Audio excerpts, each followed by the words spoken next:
एर कुत्ते ने केवल एक हथौड़े से कई 100 साल से अनछुए रिकॉर्ड को तोड़ दिया। जब डेरुबी की बारी आई, इस चालाक ने छुपकर खेला और लोहे के टुकड़े को जोर से पकड़े रखा। उम्मीद नहीं थी कि डेरुबी ने तुरंत उसे अलग अलग जाने का रास्ता दिखा दिया। अगला मुकाबला बांस की हेलीकॉप्टर उड़ाने का था। डेरुबी ने आसानी से मशीन चालू कर ऊंचाई पर पहुंच लिया, जबकि भारी वजन के कारण दो कुत्ता उल्टी दिशा में चला गया।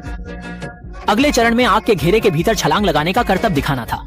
डेरुबी ने छोटी बाइक पर सवार होकर आराम से पार कर लिया, बिना किसी नुकसान के। जब दो कुत्ते की बारी आई तो उसने स्टाइलिश पोज लेने की कोशिश की, लेकिन दूसरी सेकंड में वो राख में बदल गया। फिर वजन उठाने का मुकाबला आया और इस चालाक ने गुप्त रूप से टेप लाकर बारबेल का असली वजन छुपा दिया। सोचा था कि इस बार डेरुबी हार जाएगा, लेकिन सबके आश्चर्य के विपरीत उसने आसानी से जीत हासिल कर ली। यह देखकर दो कुत्ता भी उत्सुक होकर प्रयास करने लगा और जैसे ही उसने वजन उठाया, टेप नीचे गिर गया। प्रतियोगिता जीतने के लिए दो कुत्ते ने चोरी छुपे पूल में 2 शार्क छोड़ दी और उसने डेरुबी को पूल में धक्का दे दिया। दोनों के एक दूसरे के करीब आते देखकर चालाक दो कुत्ता भी देखने से हिचक रहा था, लेकिन लंबे इंतजार के बाद कुछ नहीं हुआ। जब उसने अपनी आंखें खोली तो उसकी पूरी चर्बी गिरने वाली थी।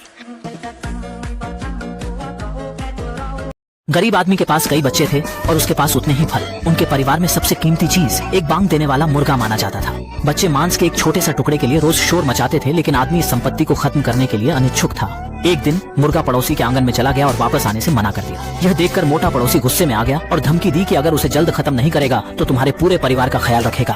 आदमी बड़ी दुविधा में आ गया, पर उसकी मजबूरी को समझा का अब के नतीजा। अंक कभी भी पर्याप्त नहीं थे। सबसे बड़ी समस्या यह थी कि एक बार बच्चों ने मांस का स्वाद चख लिया तो वे सामान्य आलू का सूप नहीं खा पाते। सोच विचार करके उसने मुर्गा को राजा को समर्पित करने का कठिन निर्णय लिया। राजा ने उसकी वजह सुनी और उसकी सच्चाई से प्रभावित हो गया। उसने इस निर्णय का आदर करते हुए अपनी एक शर्त रखी कि मुर्गे को पकाकर इसे उचित रूप से परिवार के सभी सदस्यों के साथ बांटा जाएगा। आदमी ने इस पर सहमति जताई और शांत मन से इसे सौंपा।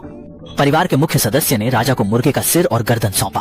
उसने राजकुमारियों को खुशी और स्वतंत्रता का प्रतीक 2 चिकन पंख दिए और भविष्य में उनकी सुखद शादी की कामना की। दोनों राजकुमारों को उसने 2 चिकन पैरों को सौंप दिया ताकि वे अपने जीवन में निरंतर प्रगति करें। बाकी मांस को उसने बेकार बताते हुए अपने लिए रखा। राजा उसकी चतुराई से खुश होकर उसे बड़ी जमीन देने का फैसला किया। आदमी ने गरीबी से छुटकारा पा लिया और पड़ोसी लालच से झुंझलाकर सीधा 5 मुर्गों के साथ अदालत में पहुंचा। पड़ोसी ने सोचा था कि उसे ज्यादा इनाम मिलेगा। राजा ने उसे शाही परिवार के लिए 5 मुर्गों को बांटने कहा, लेकिन यह काम आसान नहीं था। जो भी बांटने की कोशिश करता, कुछ अधिक तो कुछ कम हिस्से में मिलता। अंत में असफलता की वजह से उसे अदालत से बाहर निकालकर दंडित किया गया। राजा ने गरीब लेकिन बुद्धिमान आदमी को जाकर 5 मुर्गों को बांटने का काम दिया। आदमी ने सोचकर समाधान निकाला, इसे से संतुष्ट।